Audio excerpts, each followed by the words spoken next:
Saudara sudah lihat saudara ya? Oke. Saudara, selamat malam. Hari ini sharing saya adalah mengenai kisah menjelang kelahiran Yesus. Terima kasih Ibu Elizabeth yang sudah request untuk topik ini, dan karena request topik ini saya belajar mengenai ini dan saya juga mendapatkan sesuatu.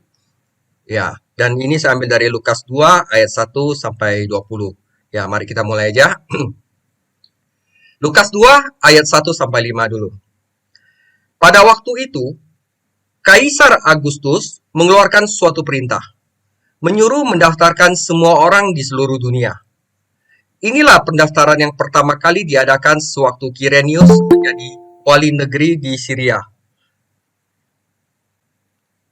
Maka pergilah semua orang mendaftarkan diri, masing-masing di kotanya sendiri.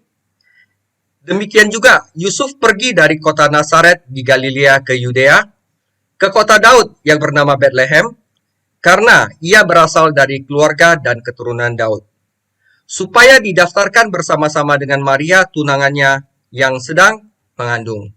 Jadi saudara divisualisasi bahwa ada suatu dekret dari satu Kaisar Agustus dengan wali atau gubernur di Syria yang termasuk juga Israel saat itu, maka orang-orang mendaftarkan dirinya, ya. Tujuannya itu adalah untuk pajak, untuk sensus. Oke.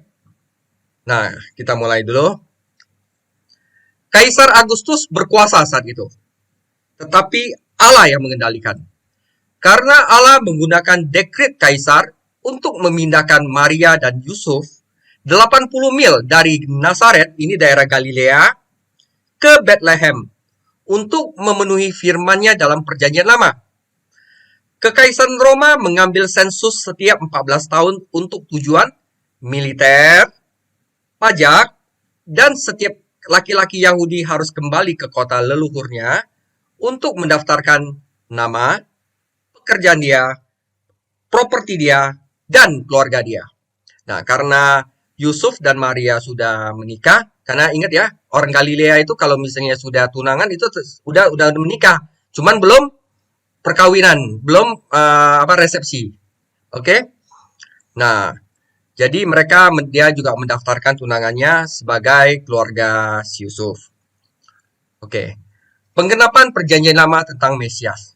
Saudara, ketika Maria waktu didatangi oleh malaikat Gabriel, ketika Maria berkata, "Jadilah padamu menurut perkataanmu itu," Lukas 1 ayat 38, itu berarti sejak saat itu, hidup Maria menjadi bagian dari penggenapan nubuat ilahi.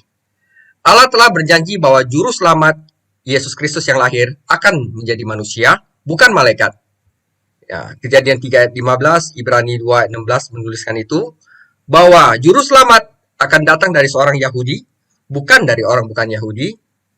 Dia akan berasal dari suku Yehuda, Kejadian 49 ayat 10, dan dari keluarga Daud. 2 Samuel 7 ayat 1 sampai 17, lahir dari seorang perawan, Yesaya 7 ayat 14, dan di Bethlehem kota Daud.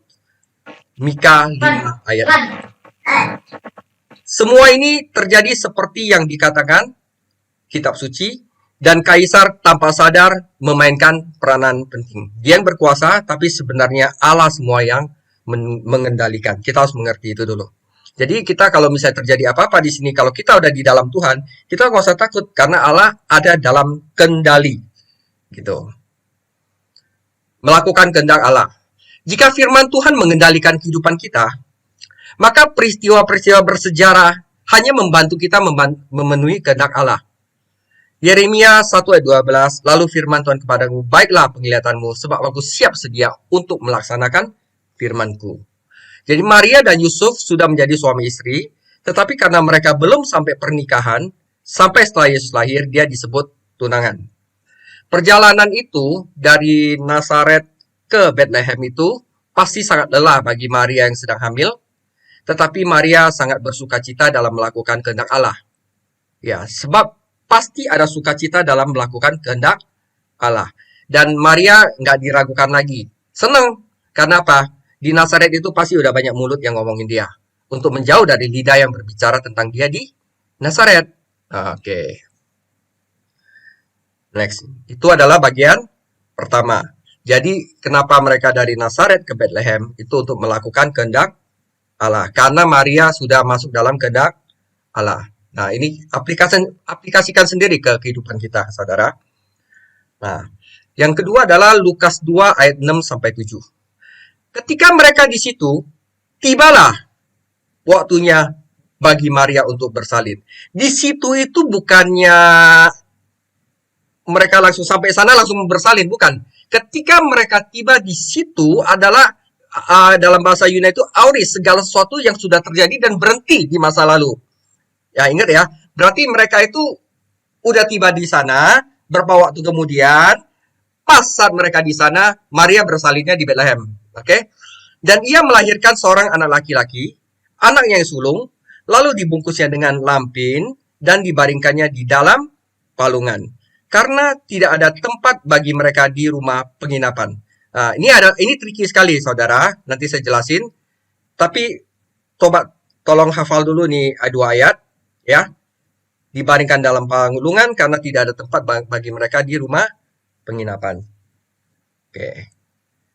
Nah, apa yang sebenarnya terjadi menjelang kelahiran Yesus? Pertama, apakah Yesus dilahirkan di rumah atau di kandang? Kedua, apakah Maria tiba-tiba pergi ke persalinan tidak lama setelah tiba di Bethlehem? Apakah penginapan lokal menolak untuk memberikan rumah bagi seorang wanita yang dalam persalinan? Saudara, apakah setiap rumah mengabaikan keadaan darurat? Saudara, yang terpenting, apakah kota Daud menerima atau menolak putra Daud? Saya langsung kasih jawabannya, saudara, barusan saya terangin ya. Inilah sebenarnya yang terjadi pada kelahiran Yesus. Yesus tidak dilahirkan di kandang, saudara. Yesus dilahirkan di sebuah rumah. Yusuf dan Maria mungkin telah berada di kota beberapa hari sebelum persalinan dimulai. Dari kata Yunani itu, saudara, auris. Saudara, Yusuf dan Maria tidak pernah mencari penginapan. Saudara, yang keempat, mereka disambut di tempat keluarga karena kamar tamu penuh. Ketika kota Daud menerima putra Daud dengan keramah tamahan yang rendah hati dan yang hangat. Jadi ada salah persepsi karena mereka tidak baca lagi konteks asli dari firman Tuhan itu. Oke, saya jelasin, saudara. Ini penting. Palungan di rumah, saudara. Oke, palungan itu adalah tempat makan binatang. Jadi di dalam firman Tuhan pun nggak dibilang Yesus lahir di kandang. Cuman dibaringkannya di dalam palungan. Jadi saudara ini perlu ngerti, hanya orang kaya yang memiliki kandang terpisah dari rumah, saudara. Orang-orang biasa yang memiliki rumah di mana hewan disimpan di salah satu ujung di kamar yang di lantai dasar. Jadi agak turun dikit, ada tangga, nanti saya gambarin. Jadi hewan-hewan di rumah itu diamankan dari pencurian dan agar tubuh-tubuh hewan itu pun hangat, saudara. Jadi palungan bisa digali di ruang keluarga, kalau orang cuma bisa satu lantai doang, ya. Atau mereka bisa bangun di lantai 1, mereka tinggal lantai 2. Oke? Ini adalah desain rumahnya orang Palestina zaman dahulu, saudara. Ya, jadi orang kaya doang yang punya stable, ya, kandang terpisah dari rumah. Tapi kalau orang-orang biasa pada umumnya, itu biasa kandangnya itu di dalam rumah, saudara. Oke, ada yang terpisah lantai 1, lantai 2, ada juga satu lantai dia di pojok itu untuk taruh hewan, saudara. Maka lihat ya, saudara, waktu di Matius 2 ayat 11, maka masuklah orang Majus itu, ini dalam konteks orang Majus ya, maka masuklah orang Majus ke dalam rumah, saudara. Itu, dan melihat anak itu bersama Maria ibunya, lalu sujud menyembah dia. Mereka pun membuka tempat harta bendanya dan mempersembahkan persembahan kepadanya, yaitu emas, kemenyan, dan mur. Masuk ke dalam rumah, saudara. Yesus dilahirkan di mana? Di rumah. Kenapa orang bilang di kandang? Karena mereka punya suatu konotasi bahwa tempat makan binatang itu pasti di kandang. Tapi kalau mereka melihat secara historis bahwa tempat kandang binatang itu mereka orang Israel taruh di dalam rumah. Saya kasih dia punya gambaran. Ini adalah rumah lantai 2 di abad pertama, saudara. Jadi kalau misalnya orang masuk, ya, mereka tuh biasa lantai pertama itu dikasih buat storage di bawah. Di bawahnya lagi itu tempat untuk dapur, ya. Ini ada tempat untuk courtyard bermain dan kandangnya ada di sini, saudara. Oke, Oke, tempat makannya itu biasa ada di kitchen. Jadi kalau mereka itu masak, mau kasih makan binatang, tinggal taruh aja di sini, saudara. Atau di mana gitu ya. Dan di atas itu untuk tempat tidur, saudara. Atau ruang tamu. Ruang tamu untuk orang tidur. Gitu. Ini adalah rumah 2 lantai di abad pertama. Jadi palungan di beberapa rumah tidak terletak di ruang-ruangan, tetapi biasanya di lantai dasar rumah. Ya, sebagian besar rumah Palestina abad pertama bertingkat. Kayak begini, saudara. Mereka punya 2 lantai. Lantai 2 adalah tempat tinggal atau ruang tamu. Ya, lantai bawah atau lantai utama seperti ruang bawah tanah sering untuk memiliki tempat untuk hewan. Dan palungan sering menjadi bagian dari lantai dasar rumah tersebut, saudara. Oke? Nah, ini ada permainan kata-kata di sini, makanya dibilang every translation is compromise. Oke? Kita harus melihat bahasa Yunaninya dari penginapan yang diterjemahkan dalam bahasa Indonesia. Di bahasa Indonesia itu ditulis bahwa karena tidak ada tempat bagi mereka di rumah penginapan, saudara. Ya, nah, rumah penginapan di sini, kalau saya baca bahasa aslinya adalah kata luma. Nah, kata luma itu sebenarnya kalau kita mau cari bahasa asli itu artinya ruang tamu. Jadi ruangan di suatu rumah. Nah, lalu dibungkusnya dengan lampin dan dibaringkannya di dalam palungan karena tidak ada tempat bagi mereka di kata luma. Kata luma, Lukas 2 ayat 7. Kalau penginapan secara keseluruhan adalah pandoceion. Orang Samaria membawanya ke sebuah penginapan waktu menolong orang yang di antara Jericho sama Yerusalem. Ini adalah pandoceion, adalah penginapan. Nah, pada saat Yesus meminta murid-muridnya untuk mencari tempat di loteng atas untuk perjamuan kudus, kalau saudara ingat. Nah, mereka menggunakan sama. Waktu mereka menemukan orang yang ada kendi, ya, dia berkata, guru bertanya kepadamu, di manakah ruang tempat kata luma, kata yang sama seperti yang dipakai untuk tempat di penginapan di Lukas 2 ayat 7. Bertanya kepadamu, di manakah ruang tempat kata luma? Aku bersama murid-muridku akan makan. Lalu orang itu menunjukkan kepadamu sebuah ruangan atas yang besar yang sudah lengkap. Nah, saudara, jadi tidak ada tempat bagi mereka itu bukannya ditolak di penginapan, tetapi di penginapan itu ruang tamunya seperti ruang loteng atas yang diberikan oleh orang Eseni kepada Tuhan Yesus untuk melakukan perjamuan kudus itu sudah penuh. Jadi di sini ada ruang tamunya sudah penuh, maka ada kemungkinan Yusuf dan Maria diterima di rumah, tetapi mereka memakai lantai 1. Atau, gini saudara, ini ada rumah lantai 1 lantai di abad pertama, ya. Ini adalah tempat untuk menjamu orang-orang, seperti orang yang memegang kendi itu memberikan Yesus tempat kata luma. Karena hospitality atau ramah tamah itu dipraktekkan di abad pertama. Jadi kalau kita mau orang asing yang meminta kamar atau meminta tempat untuk melakukan sesuatu, biasanya mereka itu memberikan. Nah, karena itu mereka biasanya ada yang namanya kata luma itu, ruang tamu. Nah, pada saat mungkin Maria dan Yusuf datang ke sini, mereka itu diterima, tapi karena ruang tamunya itu sudah penuh, mereka diterima di ruang keluarga. Karena Maria sama Yusuf itu melahirkan, dan ruang keluarga itu palungan itu, kandangnya itu ada di samping ruang keluarga sini, saudara. Karena mereka mementingkan tamu dulu, baru mementingkan keluarga. Karena itu mungkin mereka, Maria itu pada saat Yesus lahir, dia lihat tempat makan binatangnya itu bersih, maka ditaruhlah Yesus di sini. Jadi bukan Yesus tinggal di kandang, saudara, seperti yang orang-orang bilang. Oke? Karena itu kita harus mengerti ini dulu, saudara. Nah, ini adalah dari Dr. Kenneth Bailey mengatakan, keluarga Yusuf dan Maria datang ke Bethlehem, di mana mereka diterima di rumah pribadi. Anak itu lahir, dibungkus Dan secara harfiah dikatakan dimasukkan ke dalam tempat tidur anak lino, di tempat tinggal, di palungan yang baru yang dibangun di lantai atau terbuat dari kayu, dan mereka pindah ke ruang keluarga karena kamar tamu sudah ditempati oleh tamu lain. Jadi keluarga tuan rumah itu dengan ramah menerima Maria dan Yusuf ke dalam ruang keluarga mereka sendiri, saudara. Gitu. Jadi kita jangan apa-apa bad image dulu mereka. Kita harus pelajari dulu hospitality mereka di zaman itu bagaimana, cuaca di sana bagaimana, cara mereka menerima tamu itu bagaimana, dan rumah mereka itu sebenarnya kayak bagaimana, barusan kita bisa menafsirkan firman Tuhan. Ini jadi gabungan dari historical element dan grammatical element agar kita mengerti itu. Oke, kita lanjutkan. Lukas 2 ayat 8 sampai 12.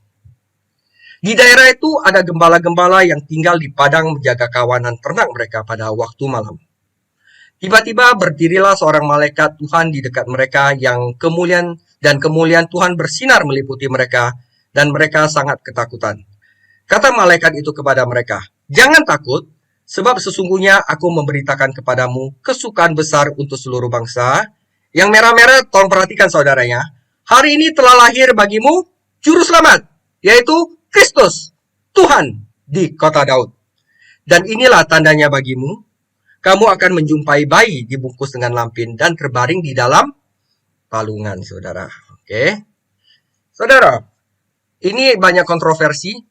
Peringat perayaan Natal 25 Desember, benar atau salah? Oke. Saudara, saya coba rangkumkan. Oke. Saudara, di sini ada satu kata di mana dan ada di wilayah yang sama, gembala-gembala itu tinggal di padang. Jadi gembala itu tinggalnya di padang. Ya, gembala-gembala itu dulu miskin, saudara. Dan merupakan orang yang tidak dianggap lah. Mereka tinggal di gubuk dan tenda. Makanya karena mereka itu tinggal di gubuk dan tenda, mereka itu bukan menggembalakan seperti orang kok bilang menggembalakan tuh pada waktu malam. Mereka tuh sedang mengawasi ternak mereka, sementara mereka tinggal di sana dan di gubuk dan tenda-tenda, saudara. Kata fulaso ini adalah mengawasi, bukan menggembalakan, mengawasi. Ya. Dan sebagian dari kritikus sejak Lightfoot menyimpulkan bahwa sejak abad keempat, waktu yang telah ditetapkan untuk perayaan kelahiran Yesus ada tanggal 25 Desember, atau di tengah-tengah musim hujan, tidak dapat menjadi waktu yang benar, karena gembala menggembalakan kawanan mereka di musim semi, ya, atau pasca atau Nisan, sekitar Maret-April, dan tetap keluar pada musim panas atau Sivan, dan dibawa penutup pondok dan atau tenda bersama mereka di akhir musim gugur. Nah, ini mereka mengawasi, saudara, ingat ya, mengawasi pada malam, karena, ya, tetapi, saudara, kita tidak bisa terima bulat-bulat karena kejadian musim pada waktu ini itu tidak sama dengan waktu musim pada abad pertama, saudara. Nah, kita harus baca lagi tentang musim di tulisan-tulisan abad pertama. Tetapi, saudara, tulisan lama mengenai cuaca pada zaman dulu mempelajari bahwa ada kalanya pada akhir Desember, setelah hujan, bunga-bunga kembali mekar dan kawanan ternak kembali keluar ke padang. Jadi sifat musim di Palestina hampir tidak diketahui oleh mereka yang tetap pada periode Natal saat ini. Kesulitan, saudara, untuk kita yang hidup pada saat ini, yang selalu Natal di Israel itu adalah musim dingin yang kayaknya nggak mungkin ada di Padang, tetapi tidak pada zaman dahulu, saudara. Mungkin sekarang itu lebih ke imajiner atau nyata. Jadi ada kemungkinan melihat dari tulisan lama, bahwa tanggal 25 Desember adalah hari kelahiran Yesus. Tapi sebenarnya ini adalah seremonial saja, saudara. Nggak penting tanggalnya, tapi yang penting kita mengingat bahwa hari ini telah lahir Juru Selamat, Kristus, dan Tuhan. Oke. Saudara, mengapa gembala yang pertama kali yang diberikan privilege ini? Nah, kata gembala di sini, gembala-gembala di sini, ternyata sama dengan yang tulis di sini adalah pendeta, saudara, pastor, gembala, pastor, pengajar, penginjil pun masuk dalam sini, saudara. Ya, dengan kata poimena, saudara. Nah, pada saat zamannya Yesus, gembala pada saat itu ada kelas yang tidak terpandang. Sehingga dalam hal yang ini, ya, pistis evangelion diberitakan kepada yang miskin. Ya, mengapa ini adalah yang pertama kepada siapa dinyatakan kelahiran dia yang disebut anak domba Allah? Karena domba-domba yang digunakan untuk korban persembahan itu digembalakan oleh di ladang Bethlehem, di mana pada saat itu gembala-gembala itu menggembalakan, saudara. Dan kabar baik yang pertama diberitakan kepada gembala, ada suatu meaning tersendiri agar gembala membuat tugas gembala lah untuk memberitakan kabar baik ini untuk segala bangsa, saudara. Jadi tradisi mengatakan bahwa mereka adalah penduduk asli dari desa kecil atau Bethzur, Yosua 15 ayat 58, Nehemia 3:16. Mereka memberikan makan ternak mereka di ladang yang sama dari mana Daud saat itu telah dipanggil untuk memberikan makan Yakub, rakyat Allah dan Israel warisannya. Jadi ada maknanya, saudara. Jadi gembala yang saat itu diberitakan Injil, saya gembala yang dimana domba-dombanya itu digunakan untuk korban persembahan. Dan juga pada saat itu Daud dipanggil untuk memberi makan kepada Israel, rakyat Allah. Dan juga kenapa gembala yang pertama kali diberitakan ini, agar gembala lah yang menyampaikan itu untuk ke segala bangsa. Karena di sini dikatakan, janganlah takut, sebab sungguhnya aku memberitakan kepada siapa? Kepadamu, gembala-gembala kesukaan besar, untuk di-extend, untuk disampaikan lagi olehmu ke seluruh bangsa. Membuat tugas gembala ini sebenarnya berat sekali, saudara.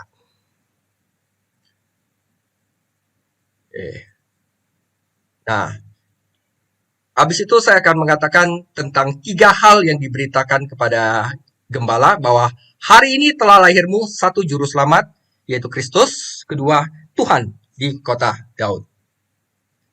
Oke, sebentar ya.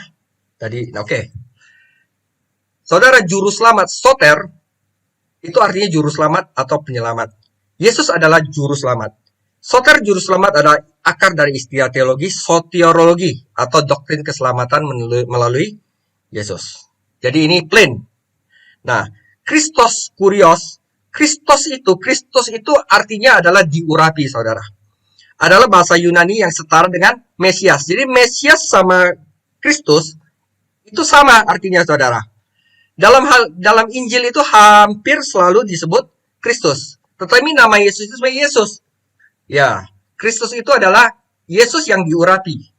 Tapi seiring berjalannya waktu dan lebih digunakan tanpa artikel sebagai nama yang tepat. Nah, Tuhan kita Yesus yang diurapi dengan Roh, diurapi aja sebagai nabi, imam, dan raja. Nah, Tuhan dalam hal ini dalam pengertian lebih tinggi setara dengan bahasa Ibrani Yehova. Artinya nama yang tidak terlukiskan. Jadi kami mengkorbankan Kristus Yesus adalah Tuhan, 2 Korintus 4:5, dan tidak ada seorang pun dapat mengatakan bahwa Yesus adalah Tuhan, tetapi oleh Roh Kudus. Jadi hari ini telah lahir seorang juru selamat, soter, seorang yang diurapi menjadi nabi, imam, dan raja kita, dan seorang yang setara dengan Allah, seorang yang namanya tak terlukiskan. Jadi ini. Oke, kita lanjutkan. Lukas 2 ayat 13 sampai 17. Dan tiba-tiba tampaklah bersama dengan malaikat itu sejumlah bala tentara surga yang memuji Allah, katanya, kemuliaan bagi Allah di tempat yang maha tinggi. Saudara, kata maha tinggi itu jarang sekali dipakai, saudara. Biasa di tempat yang tinggi. Ini maha tinggi, saudara. Dan damai sejahtera di bumi. Oke, di antara siapa? Manusia yang berkenan kepadanya. Siapa manusia yang berkenan kepada Allah? Tidak ada satupun, saudara. Ada satu, Yesus Kristus. Berarti apa? Dia membawa damai sejahtera untuk orang yang percaya kepadanya. Nah, dan ini adalah bala tentara surga, saudara. Jadi kita kan udah belajar tentang tata Allah. Itu semua bermiliar-miliar malaikat dan semuanya itu datang. Ya, saudara. Setelah malaikat-malaikat itu meninggalkan mereka dan kembali ke surga, gembala-gembala itu berkata kepada orang lain, marilah kita pergi ke Bethlehem untuk melihat apa yang terjadi di sana, seperti yang diberitahukan Tuhan kepada kita. Lalu mereka cepat-cepat berangkat dan menjumpai Maria dan Yusuf dan bayi itu yang sedang berbaling di dalam palungan. Dan ketika mereka melihatnya, mereka memberitahukan apa yang telah dikatakan mereka tentang anak itu. Oke, Yang pertama yang saya mau jelaskan ini adalah kata ini, saudara. Ini penting sekali. Kemuliaan bagi Allah di tempat maha tinggi dan damai sejahtera di bumi di antara manusia yang berkenan kepadanya. Saudara, kemuliaan di tempat yang maha tinggi tidak dianggap sebagai keinginan Allah, tetapi sebagai penegasan, saudara, bahwa dengan lahirnya Kristus, bahwa demikian, karena kemuliaan Allah adalah besar dalam keselamatan, saudara. Kenapa, saudara? Karena damai sejahtera rekonsiliasi umatnya oleh Yesus Kristus. Bahkan dalam kesempurnaan atribut Allah, dalam kesempurnaannya, kebijaksanaannya, kehati-hatiannya dalam membentuk skema mulai dari perjanjian lama, ya, kasih karunia-Nya, belas kasihannya itu bisa dicurahkan kepada manusia. Yang merupakan pandangan utamanya, ini dijawab. Tetapi tidak melanggar kekudusannya, yang dengan ini dihormati. Dan tidak melanggar keadilannya, yang sepenuhnya terpuaskan. Karena Yesus mati di kayu salib untuk memuaskan dosa kita, saudara. Dan kuasanya dalam pencapaiannya. Dan kebenaran, kesetiaannya dalam memenuhi perjanjian dan sumpahnya, semua dan janji nubuat yang berkaitan kepadanya sempurna digenapi oleh Yesus Kristus yang datang untuk lahir, mati, bangkit, dan berkuasa. Jadi Allah tidak melanggar atributnya dalam kesempurnaannya, kebijaksanaannya, belas kasihannya, kasih karunia-Nya, kekudusannya, keadilannya, kekuasaannya, semua tidak dilanggar. Karena itu malaikat itu langsung amazed. Malaikat itu tidak gampang untuk wah gitu. Dia nggak lihat yang namanya harta, saudara. Harta mau berapa triliun pun nggak dilihat sama malaikat. Tetapi ini kemuliaan Allah di tempat maha tinggi itu. Malaikat datang langsung, bala tentara surga turun untuk bersorak-sorai, saudara. Kenapa? Dengan inilah Allah dapat mewujudkan kemuliaannya. Maka itu dikatakan kemuliaan bagi Allah di tempat yang maha tinggi. Sekaligus membentuk damai sejahtera di bumi, saudara. Lukas 2, 18-20. Dan semua orang yang mendengarnya heran tentang apa yang dikatakan gembala-gembala itu kepada mereka. Tetapi Maria masih menyimpan segala perkara itu dalam hatinya dan merenungkannya. Sebenarnya anak saya, ini siapa ya? Dia adalah Kristus ya. Dia dengan hati-hati merenungkannya, maksudnya dia coba simpan dan melihat ke depannya bagaimana. Maka kembalilah gembala-gembala itu sambil memuji dan memuliakan Allah. Karena segala sesuatu yang mereka dengar dan mereka lihat, semuanya sesuai dengan apa yang dikatakan mereka. Saudara, sebenarnya apa yang terjadi waktu Natal, waktu kelahiran Kristus, adalah Allah menyertai kita, yaitu Immanuel, menyelamatkan umatnya dari dosa mereka. Matius 1 ayat 21-33, Ia akan melahirkan anak laki-laki dan engkau akan menamakan dia Yesus, karena dialah yang akan menyelamatkan umatnya dari dosa mereka. Hal itu terjadi supaya genaplah yang difirmankan Tuhan oleh Nabi. Sungguhnya anak dari Tuhan mengandung dan melahirkan seorang anak laki-laki dan mereka akan menamakan dia Immanuel, yang berarti Allah menyertai kita. Saudara, apa yang terjadi pada saat kelahiran Kristus bahwa Allah menjadi manusia, saudara? Hendaklah kamu dalam hidupmu yang bersama menaruh pikiran, perasaan yang terdapat juga di dalam Kristus Yesus. Walaupun dalam rupa Allah, tidak menganggap setara dengan Allah sebagai milik yang harus dipertahankan, melainkan telah mengosongkan dirinya sendiri, mengambil rupa seorang hamba dan menjadi sama dengan manusia. Dan dalam keadaan manusia, ia telah merendahkan dirinya dan taat sampai bahkan mati di kayu salib. Saudara, apa yang terjadi saat kelahiran Kristus? Bahwa Allah dalam rupa manusia. 1 Timotius 3 ayat 16, dan sesungguhnya agunglah rahasia ibadah kita. Dia yang telah menyatakan dirinya dalam rupa manusia, dibenarkan dalam roh, yang menampakkan dirinya kepada malaikat-malaikat, diberitakan di antara bangsa-bangsa yang tidak mengenal Allah, yang kemudian dipercaya dalam dunia, diangkat dalam kemuliaan. Saudara, apa yang terjadi pada saat kelahiran Kristus? Bahwa gambar Allah dan kemuliaan Allah mengadakan perdamaian oleh darahnya. Kolose 1 ayat 15. Ia adalah gambar Allah yang tidak kelihatan, yang sulung, yang lebih utama dari segala yang diciptakan. Karena di dalam dialah telah diciptakan segala sesuatu yang ada di sorga, yang ada di bumi, yang kelihatan dan yang tidak kelihatan, baik singgasana maupun kerajaan, baik pemerintah maupun penguasa. Segala sesuatu diciptakan oleh Dia dan untuk Dia.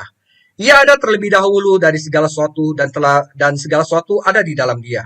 Ialah kepala tubuh, yaitu jemaat. Ialah yang sulung yang pertama bangkit dari orang mati, sehingga ia yang lebih utama dari segala sesuatu. Karena segala pleroma, kepenuhan Allah, komplit. Jadi apa yang segala dari Allah itu ada di dalam dia. Berkenan diam di dalam dia. Dan oleh dialah ia memperdamaikan segala sesuatu dengan dirinya, baik yang ada di bumi maupun yang ada di surga. Sudah ia mengadakan perdamaian oleh darah salib Kristus. Jadi apa yang terjadi pada saat Natal, telah lahir seorang gambar Allah dan kepenuhan Allah yang mengadakan perdamaian oleh darahnya. Apa yang terjadi saat Yesus lahir? Yaitu Yesus Kristus datang ke dunia. Yohanes 3:16. Karena begitu besar kasih Allah akan dunia ini, sehingga ia telah mengaruniakan anak yang tunggal, supaya setiap orang yang percaya kepadanya tidak binasa, melainkan beroleh hidup yang kekal. 1 Timotius 1 ayat 15, perkataan ini benar dan patut diterima sepenuhnya. Kristus Yesus datang ke dunia untuk menyelamatkan orang berdosa, dan di antara mereka akulah yang paling berdosa. Mengapa Yesus datang ke dunia, saudara? Markus 10 ayat 45. Karena anak manusia juga datang bukan untuk dilayani, melainkan untuk melayani dan untuk memberikan nyawanya menjadi tebusan bagi banyak orang. Sebab anak manusia datang untuk mencari dan menyelamatkan yang hilang. Dan kamu tahu bahwa ia telah menyatakan dirinya supaya ia menghapus segala dosa, dan di dalam dia tidak ada dosa. Untuk inilah anak Allah menyatakan dirinya supaya ia membinasakan perbuatan-perbuatan iblis itu. Mengapa Yesus datang ke dunia? Untuk melayani, untuk memberikan nyawanya, untuk mencari dan menyelamatkan yang hilang, untuk menghapus segala dosa, dan untuk membinasakan perbuatan-perbuatan iblis. Oke. Saudara, apa yang terjadi waktu kelahiran Yesus? Bahwa Allah mengutus anaknya agar kita diterima menjadi anaknya. Galatia 4 ayat 4, tetapi setelah genap waktunya, maka Allah mengutus anaknya, yang lahir dari seorang perempuan dan takluk kepada hukum Taurat. Ia diutus untuk menebus mereka yang takluk kepada hukum Taurat, supaya kita diterima menjadi anak. Tetapi seorang yang menerima dia diberinya kuasa untuk menjadi anak-anak Allah, yaitu mereka yang percaya dalam namanya. Siapakah Yesus? Dia adalah cahaya kemuliaan Allah, penyucian dosa kita. Ibrani 1 ayat 3. Ia adalah cahaya kemuliaan Allah dan gambar wujud Allah, dan menopang segala yang ada dengan firman-Nya yang dengan penuh kekuasaan. Dan setelah ia selesai mengadakan penyucian dosa, ia duduk di sebelah kanan yang maha besar, di tempat maha tinggi. Saudara, apa yang terjadi saat kelahiran Yesus? Lukas 2 ayat 11-12. Hari ini telah lahir bagimu Juru Selamat, Kristus Tuhan di kota Daud. Dan inilah tandanya bagimu. Kamu akan menjumpai seorang bayi dibungkus dengan lampin dan terbaring di dalam palungan. Saudara, demikian firman Tuhan. Ya,